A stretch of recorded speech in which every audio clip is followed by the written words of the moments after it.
মৌসুমীকে অনেক শুভেচ্ছা ভালোবাসা আর আমার সব বন্ধুদেরকে অনেক ভালোবাসা। আমি সরাসরি কবিতায় যাচ্ছি। কৃষ্ণ পাঞ্চালী। রাজা দ্রুপদ পুত্রের অভিলাষে যজ্ঞ করলেন। পুত্রের সাথে পেলেন এক কন্যা, কৃষ্ণাঙ্গী অপরূপা। কাজল কালকুঞ্চিত কেশদাম কোটি ছুঁয়েছে। লোকে বলল যেন যজ্ঞ থেকে উঠে এসেছে। কালক্রমে রটে গেল তিনি বন্ধী সম্ভূতা। আসলে তার একাধারে দীপ্ত তেজ, দৃঢ় কর্তব্যনিষ্ঠা, অনুপম লাবণ্য সমকালীন যুগে ছিল বিরল।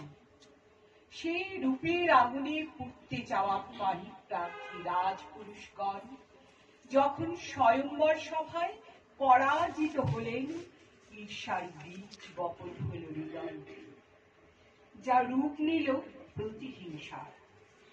আর যে ছদ্মবেশী তৃতীয় পাণ্ডবকে হৃদয় অধীশ্বর করলেন, তিনি মাতৃ আজ্ঞার অজুহাতে পঞ্চ পাণ্ডবের বধূ রূপে আপন প্রেয়সীকে মেনে নিলেন।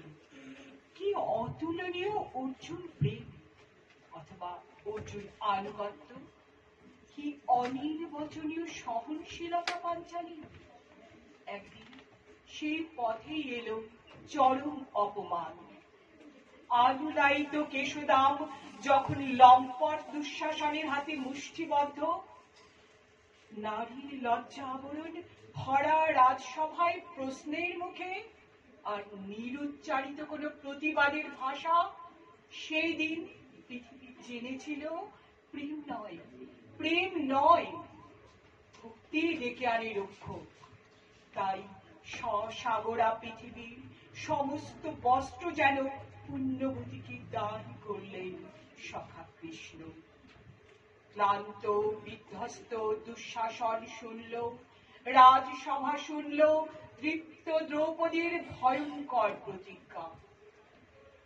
এক বস্ত্র পরিহিতা রজস্বলা রাজবধূর কিরিশ আকর্ষণের বস্ত্রহরণের পৈশাচিক অভিলাষের ফল একদিন দেখে কুরুক্ষেত্রের অপরাধীরা।